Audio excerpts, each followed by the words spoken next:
Welcome in, everybody, to another live edition of 410 Sports Talk. I'm James Haskell, along with my co-host Glenn Martin, and we are here in the post-game thriller, the Baltimore Ravens versus the Denver Broncos, 10-9. One of those games, I think that at least based on if you're watching the box score and just keeping track of score on your phone, not too much happened until the fourth quarter, and then everything started to light fire. So we got a ton to talk about, though. Glenn, where you want to start, man? My goodness. Well, let me tell you, I hope you're a fan of defense if you watch this game. I mean, holy smokes. So much to talk about. I mean, this is a game. First of all, I'm glad they won. I'm surprised that they won after the way they've been folding. It's at a certain point, I'd say this, for the most part of the game, I was confident the Ravens would find a way to win. But then there came a point where I was not so confident that they'd be able to get it done. But man, just be happy that they won, that they moved to 8-4 on a week that it looks like the Bengals probably have their toughest game, except for the Ravens left, which is the Kansas City Chiefs. And let's hope that the Chiefs can do their thing and beat the Bengals. But man, this is not look like a championship football team, Jimbo. No, it certainly does it. I mean, the offense is I think somebody used the proper comment in the chat is atrocious. I don't know if atrocious, if I'm saying that correctly, is the word, but certainly inconsistent, non-existent. Today it was atrocious. Yeah. But one of the things I got to ask for clarity's sake, the injuries I saw were obviously Lamar. Who else? I saw Likely go down but come back. Did Big something time. happen to PQ? Yeah, PQ looked to be the one that was the most concerning because he got carted off the field. It looked like another case of friendly fire. We've seen that a ton this year. And this looked like Justin Metabike coming in to try and finish the tackle. And it looked to me like a knee to the back of Pat Queen's thigh, which initially I thought, well, maybe just a deep contusion, which we all know if you've had it hurts like hell. But at least it's not a long-term injury. It just might. Yeah, it doesn't limit mobility. Exactly. It just hurts like a son of a gun. But when the cart came out, that's when it started to become more concerning. I'm wondering if that knee may have led to some sort of a tear on that hamstring. Yeah, that's tough. And then I also saw Falele in there. Did McCary go down as well? Well, that's what initially the thought was, but then it looked as if they were just simply cycling them in and out, kind of similarly to what we saw with Stanley when he first returned from injury. Because he got toasted pretty bad. I don't know if that was his first drive, if I remember correctly, or not. But at the end, no, it wasn't his first drive, but it was the first play of the drive he returned. But yeah, he had also gotten some snaps throughout the game in the first half included. Man, well, that's tough, and a lot of Kyle Hamilton came back. He went out. He came back. Likely not only came back after it looked like a crucial play, but made a crucial catch. And but man, I mean, the offense was absolutely, it was dreadful. I mean, so let's go through some of the numbers here. Okay, so Lamar Jackson started off. He started off okay from a number standpoint when you see 3 of 4 for 11 yards, but that's only 2.8 yards per. That's not good either. He was also sacked twice in a very short outing. So even with Lamar in there, it didn't look good. But then Tyler Huntley comes in. He's got a good completion percentage, 27 for 32. Only had 5 incompletions. I think he ended the game on 13 consecutive completions, including 8 for 8 on the final game-winning drive. Has 187 yards passing. Has the interception, which is a play I think he'll learn from. He was sacked twice as well, but, also added 10 carries, 41 big yards on the ground, including some huge fourth down conversions as well, and also the touchdown, the game-winning touchdown at the end.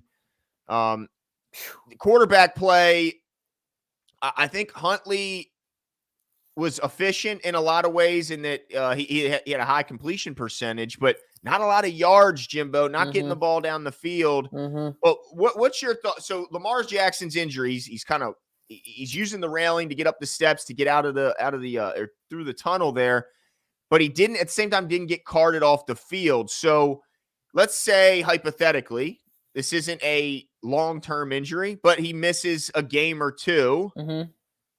What you saw from Tyler Huntley tonight, he did have the game-winning. Look, he went 8 for 8 on the game-winning drive. He had the 2 big rushes that fourth down and touchdown. What's your thoughts on what you saw from Tyler Huntley? Yeah, one of the things that Tyler's done his whole career, obviously, shout out to the University of Utah for smashing USC last night and knocking them in the college football playoff. But with that in mind, I mean, I've been watching Tyler for a long time, so I think I have a pretty unique perspective on this. He's always been, for better or for worse, loyal to the system he plays in.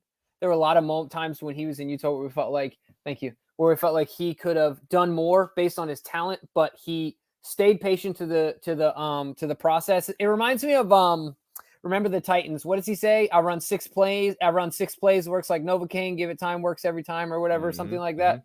Like Tyler is very much like that. He's relatively loyal to the system that he runs, and doesn't do a ton of stuff outside of the sphere in which he's given to work, which is fine. But I felt like the reason I'm saying all that is because I feel like the positive thing about Huntley is that you know what you're going to get, right? You're going to get a guy that can manage the system and usually do well within what he has to work with. So it really comes down to, and this could be good and bad depending on your opinion of him, but really comes down to what Greg draws up. Because I think that Huntley is not going to force anything, but he can execute at an above average level for an NFL quarterback. He's like the anchor man. He'll read what's on the prompter. Right. But that prompter better be right, because it doesn't matter what's on that damn prompter. He's reading it on air.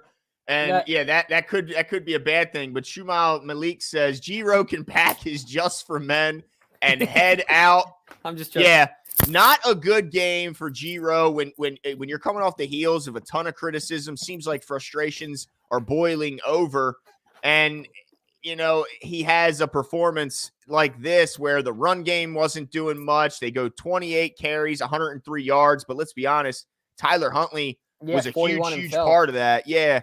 And even Lamar, before he went out, had his 1 carry for 9 yards, which helps the yards per carry average. Did see a little bit from Kenyon Drake. Still, Gus Edwards can't get things going. Kind of disappointed to see that. But, certainly I think his injury is playing a part in it. But not a great game for Giro. And, look, I don't want to say he's got one foot out the door, but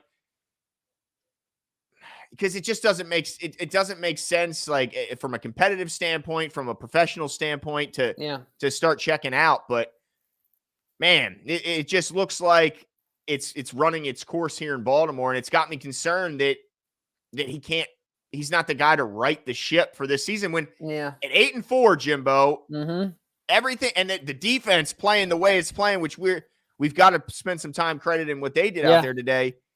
I just don't know if Giro's the guy to get this thing turned around. Yeah, it's really unfortunate because you can't ever take a season for granted and just say, oh, well, that's okay next year. Well, next year, think about how many of these defenders we're not going to have, right? Think about these aging Calais, right. I mean, Calais, Houston, JPP, like there's a lot of guys, right? Marcus like we don't know Peters. what happened with PQ. I mean, Chuck Clark, Marcus Clark. Peters. We just don't know. So you can't take any season for granted. It's on the offense to right the ship. It is solely on their hands, because anytime you hold a team at home to 9 points, you should win the football game. Especially when you consider your offense turned the ball over a couple times, and you still. So like 3 of those points were a gift. They ended in they're in field goal range as soon as they touched the ball. Sean Pisker says, y'all, a win has never felt more like a loss. This is just not a playoff team. Sorry, but it's the truth. Also, I like Huntley, but he's not Lamar, point blank. And that is about as well said as you can say. Like, we like Huntley. He's a great backup. He fits the scheme, fits the system, seems like a great person and a human being and a member of the community. But he still doesn't have the ceiling, not even close to the ceiling of Lamar Jackson. But don't you sometimes wish there are I find myself wanting Lamar to do some things that Huntley does a little more sometimes. Not that I would trade. I'm not trading one for the other. When Huntley works to his progression and he pushes it to the back in under 3 seconds or under, in a reasonable amount of time, I'm using an arbitrary number without like running east and west so much. And then the back picks up a couple yards, he scampers for a few. Yeah. Like I wish that Lamar could just do that a little more. He takes what is given to him a little bit more, but and I don't think it's wrong to say that, Jimbo. I mean, there's things I think likely has a little more wiggle than Mark Andrews. Is Mark Andrews a way better player? It's not even close. But he has wiggle, and that's okay to say that maybe there's one aspect. But certainly he's not Lamar Jackson. He's not Lamar Jackson. Don't get it twisted, right? And to be honest, I don't know. Look, even with all the struggles, if I hear that Lamar is going to be good and back to healthy next week, in my opinion, everything they want is still in front of them. Yep. If I hear Lamar Jackson's gone for the rest of the season, then everything they want is not still in front of them with Tyler Huntley. It's just what it is. I mean, I don't think they're a Super Bowl contender with Tyler Huntley. Right. But if he's forced to play just a couple games, I think Tyler's good enough to maybe win half of those games and keep the Ravens in contention for the division. Marco says, good win, but entire coaching staff needs to go. Hey, hold on. Yeah. Firing the defense? Well, and what about the special teams coach? That last play, think about it. That field goal was what, a 63-yarder? Yeah. And they started, I believe, at their 19? Yeah, it was great coverage. But great coverage, but also a gutsy call by the coach, by the special teams coach. What, to kick it high and short? Yeah. Yeah. Well, when you got the best kicker in the game, you better use it, right? But you also got to believe in your coverage, right? And so that was a gutsy call. And, that ends up being, if I'm not mistaken, it's either the 19 or the 21, but we'll call it the 21. That's 4 yards difference. So if he kicks that from 59 instead of 63, we could be having a different conversation right now. So I don't know if it's fair to just throw the baby out with the bathwater. Yeah, I think that I still am a bit disappointed with our return team. Yeah. Our kick return team getting put inside our own 20 is unacceptable. Especially when you have the all-pro kick returner. It's absolutely, but he doesn't look right. Still doesn't look right. I don't care what anybody says. He does not have the speed he had. But yeah, so if you want to talk about the offensive side of the ball, Marco, I mean, how could you argue? You can talk about their offensive coaching staff all you want, but I give credit to the defensive coaching staff. I give credit to the coverage units and all that. I still think the return unit is better, but I see your point. Doughboy Game says, even though we won, please fire Greg Roman. Yeah, he's not going to gain any favor from the fan base after this one. This is the only thing I'll say. Gosh, I'm going to sound like Greg Roman's nephew now. Oh no, do it, dude, do it. I just want to see Ronnie come back. Just wait till Ronnie comes back, and then you're free to judge, right? But let's get Ronnie back in the fold, get him going. Because look, nobody was saying this. What was it, 3 weeks ago? When we were running the ball down everyone's throat. Let's get Ronnie back and give Gus an opportunity to get going. And then JK comes back. I mean, we could be having 3 weeks from now, if we can tread water like that dude that got lost at sea. Did you see the guy that got lost at sea? Oh my gosh, dude. How did he do that? If we can just tread water, he's probably a Boy Scout. He was probably a Boy Scout. Did you hear they found him? He had taken all his clothes off. He was straight naked. Dude, genius, man. Hey, clothes will weigh you down, dude. Whatever you got to do. But the point is that if we can get Ronnie back, because I'm sure he's close. Yeah, he was practicing. So, and really shore up that left side, I think it makes a huge difference in the run game. And thus making Greg Roman look way, the genius. He's gone, right? Oh, yeah. I mean, he's gone. But I mean, for this year. Yeah, right. Yeah. He's definitely gone after this year, right? Yeah, but for this year, we need to salvage this year. We need to. Shout out to my nephew, Tyler. Says, Giro's gots to go. Cannot play with them. Cannot win with them. Cannot coach with them. Can't do it. I think this is a little bit of a play on the Mike Singletary old presser. Can't win with them. Can't do it.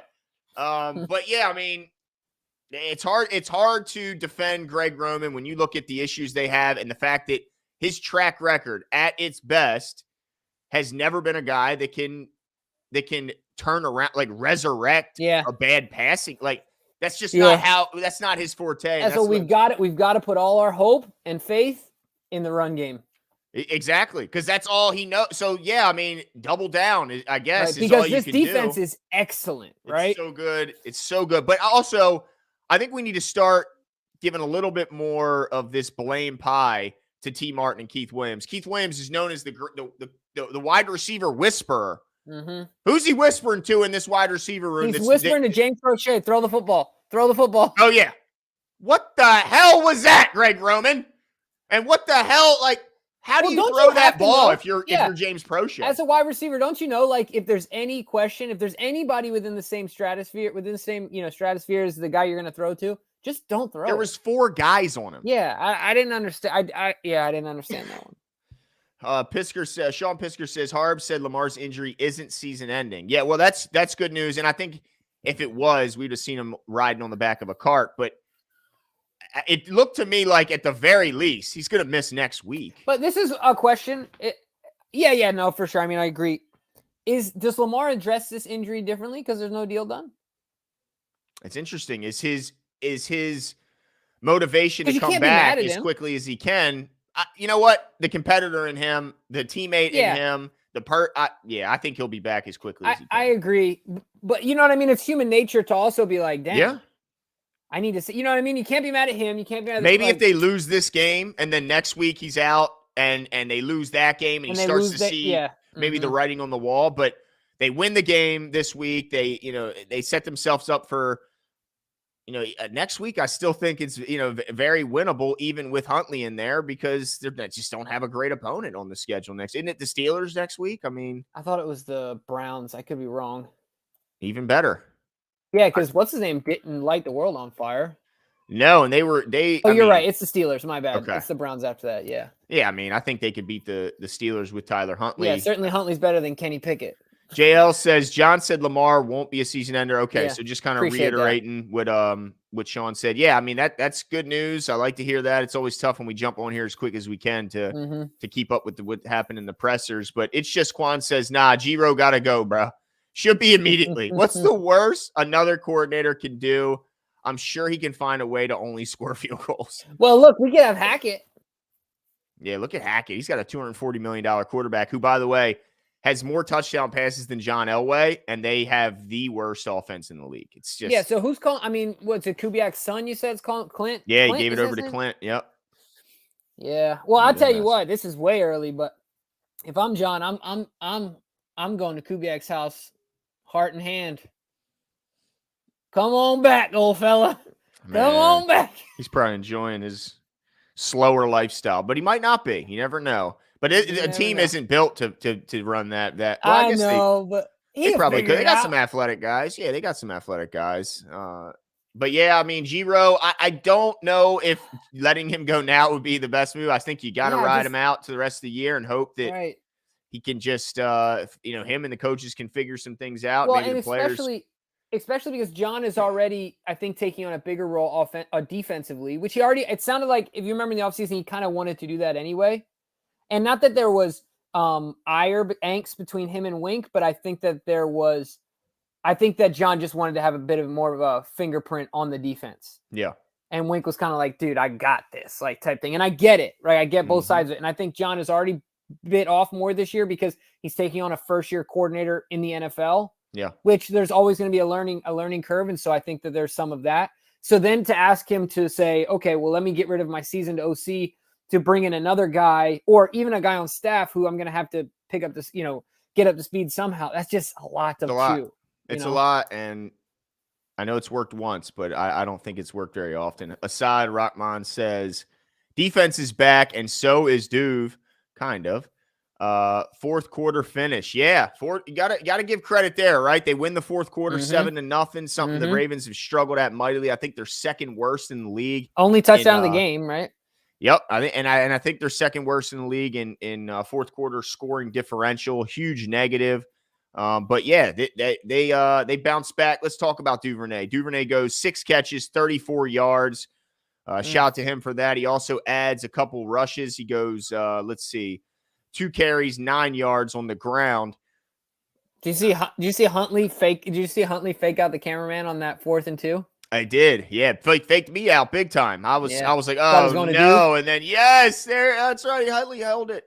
I will say this, Jimbo. Do you think that there's a greater chance? Like, do you think Devin Duvernay might benefit from a different face under center as far as a production standpoint? Maybe. Like, do you think there was maybe a connection issue between him and Lamar, and maybe Huntley can find him a little more often? Well, I think it just comes down to kind of what I was talking about earlier, where if you do, it is not, once again, not saying Huntley's better than Lamar, would never say that in my wildest imagination. But when you do play in the confines of the offense a little bit more, you do less like ad-libbing, then when Huntley will get the short stuff. He'll throw the 2, 3, 4 yard stuff to a James Prochet, whose production will probably go up if Huntley's under center, to a Duvernay who can hopefully make some plays off of that, right? Yeah. Where Lamar, I think, will because he's Lamar Jackson, he'll hold out a little bit for the bigger play, for the bigger chunk plays. I'm not saying all the time, and I'm not saying Lamar's decision making is bad. I don't want the whole, Lamar crew to just dismantle me, but I do think that his production could go up. It's a long-winded way to say that, for sure. And I think Tyler just tends to, the way he the way he kind of goes through it, maybe 1, 2, 3 reads. Now, I will say there was one play that he hit Drake. He went through the entire right to left side of the field. But typically they probably aren't going to overload him with a ton of reads, and then he'll dump the ball down. So I think number of catches could go up for guys. Yeah. I think his completion number will go up. Not saying the yards, touchdowns. Right. I mean, at the end of the day, he had 6 catches for 34 yards. Yeah, exactly. Yards, I don't know if go up, but I think number of catches for guys like Prochet, Duvernay, and then the backs. I think Kenyon Drake has a huge uptick in his targets, as well as Justice Hill, if he gets in there. Hey, at the very least, when I saw Justin Hill today, at least he was running hard. He was. That fumble almost scared the crap out of me. Yeah, that could have been because you knew Deshaun Jackson's he's too pretty to be diving down there. He ain't. Hey, I love Deshaun, but he ain't diving on that football. Well, I'm glad that sucker rolled out of bounds. That could have been absolutely devastating. Yeah. But let's get into some of the. Okay, here we go. You can't blame T. Martin. Yeah, Glenn, you can't blame T. Martin, Mr. G. Martin, Coach Williams, for the passing game when they don't design the plays and the wide receivers don't have talent to begin with. So I think the first part, saying that he's outside of the scheme, is unfair, right? When you're referencing, it's Keith. Wait, geez whiz. No, it's T. Yeah, T. I mean, I think they've talked about it, right? That they put their heads together in press conferences. Correct me if I'm wrong. I think labeled wise, T. Martin is the wide receiver coach and Coach Williams is the passing game coordinator or something, or like I'd have to look up their exact. See, this is where we need DK, but I believe I think it's the other way around. I don't think so. I think you'd assume it would be, but I think. You're right. It is anyway. But the point is that they're definitely in on the play design. I mean, I think that absolutely. That's why. Yeah, that's why they're here. Yeah, they're involved in it. There's just no doubt about it. They're not calling the plays game day, but they're absolutely involved in it. Unless, like, what's their role if they're not? And the wide receivers don't have talent to begin with. I disagree. I think they got some talent. But yeah, they might not have the talent to be the guys that we were hoping they'd be, but they do got some talent. I just think we have to start criticizing some of these guys. I mean, we can't lay it all at the feet. I mean, there's more coaches on that offensive side of the ball I think deserve a little bit of blame. And when the receivers are playing like garbage, takes a village, man. Takes a village. Yeah, they're probably one of them. Let's see here. Let's start talking a little bit of their defense here, and we can go off of what Tariq says. He said PQ thigh bruise. How long is that? Okay, so it is what we thought it was, just a deep thigh bruise. That should only be maybe a week he misses. Maybe. Yeah. I would hope. I think you could run through that pretty full speed with a cortisol shot. Exactly. Yeah, because it's really no harm to injure it further. It's just a pain tolerance issue. So I expect him to be back out there at the very latest in 2 weeks. But let's talk a little bit of their defense because, I mean, I don't care what the offensive numbers are. You hold a team to 9 points in the scenario in which, your offense turns the ball over, what, 2 times? Was it only 2 turnovers? Yeah. Mm-hmm. Your offense turns the ball over 2 times. You still only give up 9 points. The defense played its absolute tail off today. And now, look, they weren't perfect. There were some plays I think that they'd like to take back. I think the tight end, Dolchich, got a little off that they weren't expecting him to go for 6 for 85. But nonetheless, I mean, Jimbo, they were all over the field. Patrick Queen, before the injury, was flying around. Roquan Smith was hitting everyone that walked. We were still seeing Marlon Humphrey get into the quarterback. Like, we're still seeing – we saw Odafe Owe pop out of nowhere, get a sack today, albeit maybe Russell may have helped run into that one a little bit, but still, he got a sack today. What were your thoughts on this defensive performance holding them to 9 points? Yeah, I mean, at the end of the day, you can't ask for anything more. Perfect or imperfect, it doesn't matter how it looked. 9 points is 9 points, right? And now this offense is not great. It's not like we just held the Kansas City Chiefs to 9 points. Yeah. But I'm excited about this defense. I really am, because at every level, there's a lot to get excited about right now.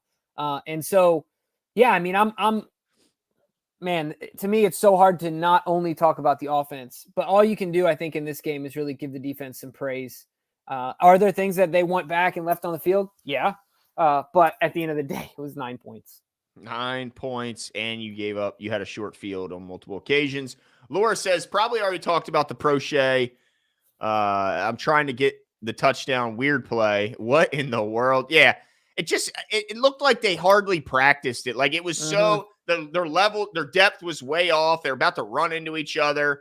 Duvernay looked lost catching, that his little part of the end, the end around. And then Prochet, what are you seeing that makes you throw that ball?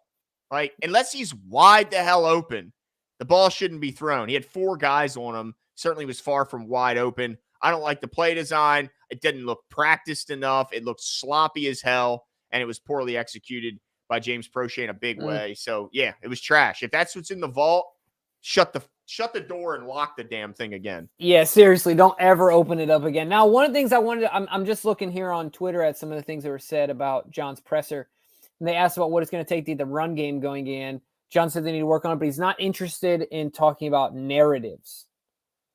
So I guess that's probably the narratives is probably Greg Roman is already checked out. Right. Or yeah, I mean, that's interesting to me that I didn't see it. I want to go back and see the presser. Obviously we're on the show, but if he said that unprovoked without any previous questions, yeah, that would be really telling because John is pretty like tight-lipped, Yeah.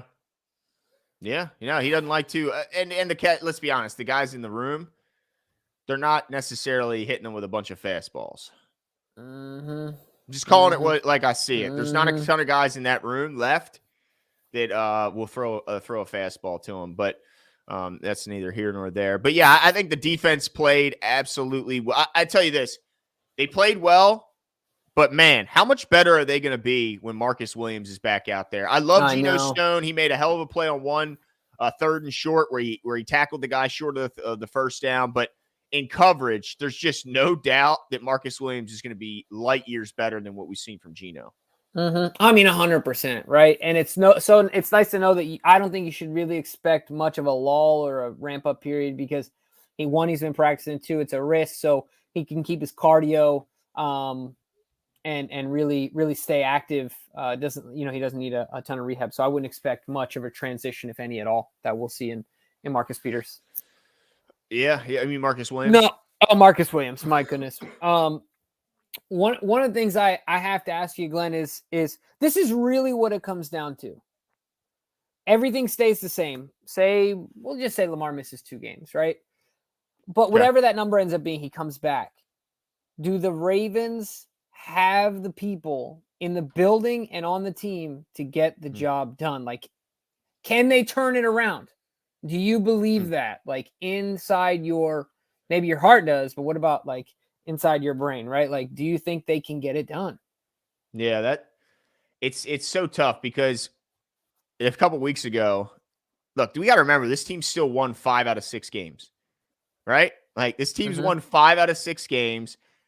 They're coming off a 4-game win streak, have the disappointing collapse after a 9-point lead in the 4th quarter. They still win this game, even though it feels like a loss. So yeah, I think my mind is telling me that yes, we have the guys because they've won 5 out of 6 games. They've won 4. They had won 4 in a row. And so I think they got the guys. But right now, it certainly doesn't look like it. It's not even come close to looking like it. Even with Lamar, they come out, they start the game, 3 plays, 5 yards, punt. I mean, after all the criticism that they've been hearing, they come out of the game, 3 plays, 5 yards, punt. That's your scripted plays. That's the stuff you've been practicing and game planning. That's your go-tos. And you come out 3 plays, 5 yards. Then they get the ball back after an impressive 3-and-out from the Ravens defense. They go 5 plays, 15 yards. I mean, what the hell? You're still riding off your first play sheet script. You haven't knocked out your first 10, 12, 15 that you scripted. And they punt. They get the ball again after another 3-and-out from this defense. 3 plays, 8 yards, punt. What the hell? I mean, so it doesn't look like it in any way. And then even when Huntley gets the ball, because that was the last drive that we saw from Lamar. So you think, well, maybe some unfamiliarity might lead to a spark, and it probably did on that first drive. They go 10 plays, 62 yards, they get the field goal, and maybe that was the spark. But then after that, it went back down the dumps. They go punt, 3 plays, 8 yards punt, 6 plays, 30 yards. They can't get the spike at half. No, the time runs out, halftime. They come out to start the second half, Jimbo. 6 plays, 17 yards, punt. Next drive, 4 plays, 28 yards, interception. Next drive, 11 plays, 49 yards, another interception, then another 3 and out until the game-winning touchdown. So all day, the offense was an absolute disaster outside of the game-winning touchdown drive that goes 16 plays, 91 yards, and a touchdown. It was a mess. So my only concern, Jimbo, is I think Greg Roman is a professional enough to put in the same amount of hours to put in. I think that's the case. I think, but when you're a player on his offense, are you not do you look at him differently, knowing that it's likely he's going to be gone after this season? I mean, you have to as a natural, right. You got to be thinking, well, this guy ain't going to be here next year. Right. I wonder how it affects the trickle-down effect to the rest of the locker room, not just what it does to the coaches. Yeah, no, absolutely. That's a great point. I hope you're right, though. I tend to agree with you that I think that we have the guys to get it done. I think that we have the team. The Greg obviously needs to play better and call better play or call better game. But I think that we need to get a little healthier. Some guys need to step up, and I think there needs to be a little more trust amongst one another inside the offense. Whether that be getting the ball to Duvernay a bit more, getting the ball likely a bit more. It just can't continue to be Lamar make a miracle or throw it to 89. Yeah. It can't be that anymore. It needs to be a little bit more than that. And so, I mean, there's a ton to talk about on the offensive end. I'm sure that we'll do that in this coming week for sure. I think that we should probably catch up on a few of these super chats here. Yeah, and I definitely want to get to our competition. There's some controversy in our competition, Glenn. So I want to get to it. At least I see some controversy. Were you doing some math here? Okay. Well, I was just, all right. So Jersey Mike says, last time Giro had an interview for coach job was 19. Us heading into the playoffs with top 5 offense that sputtered. Let him take the new position at Stanford. I mean, it would be awkward, right? If a guy just said, it would be unprecedented. Nobody does that. But I see the concern. I don't think that I don't want to do I don't want to just be go, because then I don't know if they're in a better position letting him completely leave this year. Right. But I see his point in that he was and look, I'm not going to say that the 2019 collapse was all in Giro having an interview. I think there was a lot of things, including some pretty big rust factor when all your key players didn't we have 5 drops in that game? Yeah, and just the run game wasn't sharp. I mean, you pretty much didn't play for 3 weeks, all your real stars. So, yeah, I'm not willing to let that become an excuse there. But all right, let's see this one here. Shumley Malik says it's always the same string of plays: the quick throws to Duve or D-Rob, Lamar keepers, Duve jet sweep. If it's successful, expect more, and then just bad situational play calling. Well, you missed the throws to Mark. There's plenty of throws to Mark in there. That goes without saying. So, I mean, I think that's fair and unfair in that, you could say a lot of teams end up doing the same thing, just trying to make them look different. At the end of the day, Kelsey gets his stats, and you know what I mean? At the end of the day, the same players generally get the same stats, right? That's why daily fantasy, they're 2 times more expensive than other guys. Yeah. So it just tends to look differently. But I understand the point. Overall, the offense just needs to play better from execution to play call. There's really no way around it, man. No way around it. But Glenn, I want to really quickly, before we get to our competition, actually, let me catch up on this other super chat as well. And I want to talk to you about Snoop and get some positive, moving forward here. So Laura wrote and says Harbaugh was slightly rude when asked about the run game. Well, the thing I know about, I'll get your thoughts on this, Glenn. The thing I know about Harbs when he's rude or short-lived about something, he's usually pretty angry about it, and he doesn't really want to talk about it yet. He wants to go internal, and then maybe once in the middle of the week, maybe he'll expound a little more. But right now, he just doesn't want to say anything he's going to regret. Yeah, and I think, and I think also he sees what's going to be coming with the kind of the narrative that's going to be all week. Yeah, and I think he's already pissed off about something that hasn't even happened yet. He's already man, They're already killing our offense.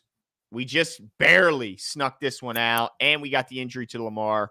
He knows that they're going to get absolutely crushed. So I think he's already came into that presser a bit on the defensive, which is also something we've seen from Coach because he's a competitive guy. He's so got fire in his belly just like all of us, probably more.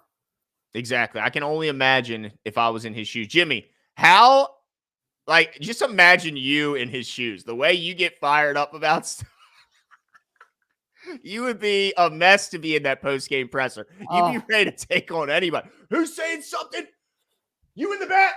Dude, how bad would it be, Glenn? Dude. Could you imagine? Oh. It'd be horrible, dude. You'd be unbelievable. That would be the hardest part of the job for me. Forget the losing. It would be getting up at the podium and oh, all right, you're going to say that? Fine. Come up here. Let's brawl right now. Yeah, exactly. Yeah, jumping over the podium. Oh, it'd be bad. Yeah. So, you know how they keep those water bottles up there? Dude, no, they'd have to put barbed wire at the top of yours just so you can't go over the podium and attack someone. It was a frustrating game for everyone. I tell you, shout out to my oldest brother Bob. He got my pop. He got my dad ticket to this game because Marshall Yonda was my dad's favorite player. Named his dog Marshall, and it was his day to get inducted into the Ring of Honor. Hey, well, let me tell you what. This is your dad's type of game. It is, but man, this is the type of game where it's even colder than it actually is because you're just not getting a lot of energy from the field. Mm-hmm. It's cold, it's windy, you're on concrete. But this is old school football today. It is. But man, he don't like an ugly run game. And yeah, that's true. They didn't have a very pretty run game. They didn't have a whole lot of pretty on the offensive side of the ball. But also, shout out to Nana Rave who sent us. She got a picture with Marshall Yonda before the game started. Nice. So, man, she always gets in there with the cool stuff. She's a charmer. She's charming her way in there. That's what it is. She's a charmer. Yep. Shout out to Nana Rave. Well, Glenn, let's get to our competition. We have to, dude, because I've just been peering over it. We have to. Neither of us won, so I swerved. When I yinged when everyone else yanged, and it didn't work out for you. Would you rather keep John or go get Jim? I keep John 9 times out of 10 out of 100 on Sunday. I'm not a fan of Jim's coaching style. He's a dictator. Jim is great for college. Great for college. Yeah. Not for the pros. Two different types of leaders. So that one's an easy one for me. But really quickly, I think it's fair to end with some positivity real quick before we get to our competition and say that I think Snoop did a bang up job. I mean, we talked about him not going off script too much, but he had a few off script plays that I felt like really, made the difference and ended up scoring in the red zone against a team that statistically had the best red zone defense in the NFL. So shout out to Snoop. Maybe I'm giving him a little more love than I should be. But look, anytime your backup quarterback comes in and wins you a football game, no matter what the circumstances, I think he deserves credit. So, just want to end with some positivity there. But I also want to get to our competition. All right, Glenn, should we run through this real quick? Well, I just want to make sure we didn't miss anything. We just talked about this one. Oh, that's right. But Laura's saying we missed a couple. So while you start going over the competition, I'm going to cycle back and see if I can find it. All right. Sorry, Laura, if we did. Apologies here. All right. So this week's competition, as you guys know, right now, obviously we do the competition every week. We're going to give the results. We're going to give the results of our internal show winner right now because it's easier to calculate than all of the folks that participated in the competition. We'll do that this week. Yep. All right. Let me make sure I got Hold the on right. Now. I think we missed this one earlier. Okay. So Money Making Mitch says, where do you see talent on offense? You wouldn't want any of these guys if you rooted for another team. Well, I think everyone sees talent as only being the wide receiver position. And I think that is absolutely crazy. I think our tight end room is one of the very best in the league, led by probably the second best tight end in the league behind Travis Kelce. I'll give Kelce his credit, but Mark Andrews is the all-pro from last season. Absolute monster. I have no doubts that Isaiah Likely is going to be a hell of a football player for a long time in this league. I think Pat Ricard is the best fullback in the entire league, and you could only argue one if you wanted to, and that's Juszczyk out in San Francisco.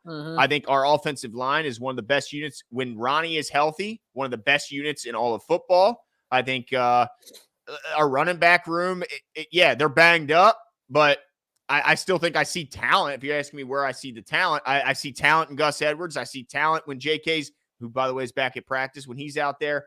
I think the only spot you'd lack to see the talent is the wide receiver room, and a big part of that is Bateman being hurt. But to say that they don't have talent on offense, I think they're pretty talented at quarterback too. But sorry, that kind of sounded like a little aggressive there. It wasn't. No. And then I think this is the other one Laura wrote. Sorry, we did miss this one. Go ahead, Jimbo. Let's see what Laura So Laura said, how about Isaiah Likely? I'm impressed with him today. Too. I don't like all this negativity. I almost had a heart attack for sure, but we won. Yeah, no, Laura, absolutely. I mean, I'm super excited about, just like you said, Glenn. I mean, I'm excited about the potential that he continues to show in spots. I mean, like you talked about his wiggle, rare for his position. I think that's already pretty fair to say. But so yeah, I'm excited about Likely. I was impressed with him as well. Him to come back from that stinger and then come back and make a huge play. He has a knack for getting first downs and gaining yardage after the catch. So really excited about his development. Looking forward to it. So yeah, I think this is what we'll do, Glenn. We let's go through the results real quick. Yeah. And I want to talk about some controversy here. I see the controversy, and yeah, there's controversy. I don't like it. I think we should disqualify both of them and just give me the win, right? I mean, all right, let's get into it. Yeah, let's get into it. Let's go over the initial parts before we start talking there. But all right, so over-unders were this week. The first one, Lamar Jackson's completion percentage. I think we could change this to the quarterback's completion percentage and just lump Tyler Huntley in with it. And either way, I'm wrong. I'm the only one who said under. Both of which, if we just left it to Lamar, he was 75%. And Huntley, I think, was somewhere around that same area. So, yeah, both went well over, and I was way wrong, as my strategy, as you can see from the rest of these, will be a massive backfire. And the next one, Devin Duvernay targets. DK said it 4.5. He had 5 last game. This game, well, I know he had 6 catches, so I know he had to have more than 4.5 targets. Yep. So, and your boy took over. Yeah, so did everyone else except for me. So once again, strategy backfiring. Next one, defensive one, we had Broncos passing yards, 199.5. Again, the only one to say over was me. I was wrong. They had, I think, 167 or something. It was not good. So everyone's 3-0, and I'm 0-3. And then the last one, Marcus Peters total tackles, 5.5. What did he end up with, Jimbo? Let me see here. Oh, Marcus Peters. I got it here. He had 4 tackles. Yeah. He had 4 tackles. So you guys all went 4-0. I went 1-3 on the initial part. So let's go to our first tiebreaker.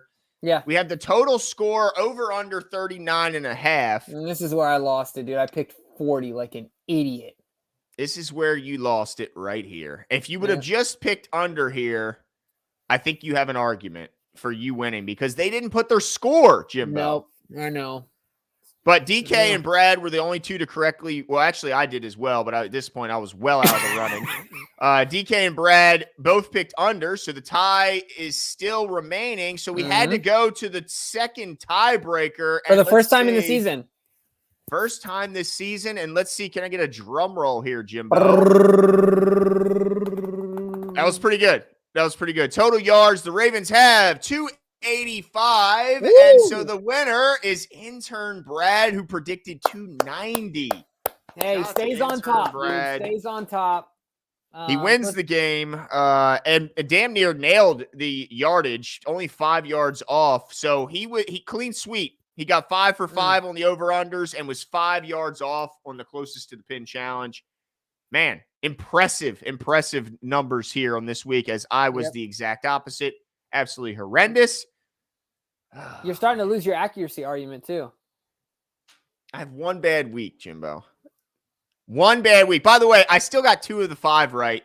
What'd you get? 4 of the 5? All right. That's a little better than 2 of the 5. All right. That was a little bit better. Hey, but look, you know what?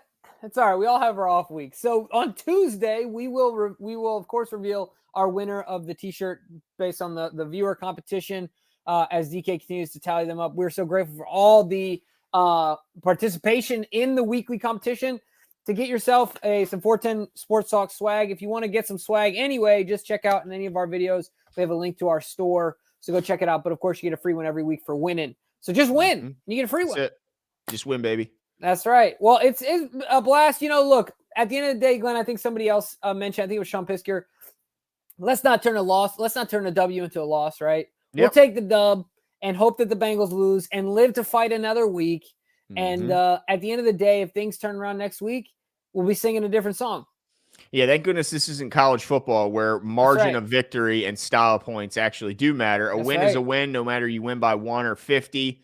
And let's just hope that the Ravens internally can stick together, not start turning and pointing fingers at one another, because I think they have the ability to get this thing turned around, but certainly things have to change if they're going to do so. And it's mainly on the offensive side of the ball. Tone the Virgo says once the Giro era is over, probably the end of the season, do you think Harbaugh will elevate someone on staff to OC? So early to tell. Or get someone from the outside? I think 100% he gets someone from the outside. Yeah. I don't know anyone on the staff that's jumping out at me as somebody who would – I mean, look, who on the staff offensively could be doing a great job with the way the offense is looking? Yeah. It's hard to argue anyone. So I think they go outside the organization to find their future OC. But then again, next year. It won't be this year. It'll be next year. This will be an entirely different look team next season. So, but yeah, I think it's outside. Buckle up. Yeah, buckle up. For sure. No doubt. And let's go Chiefs today. Let's hope they can knock off the Bengals and give the Ravens back sole possession of first place in the AFC North. Yep. And then we'll see what happens next week. That's it for us tonight. We'll talk to you guys on Tuesday.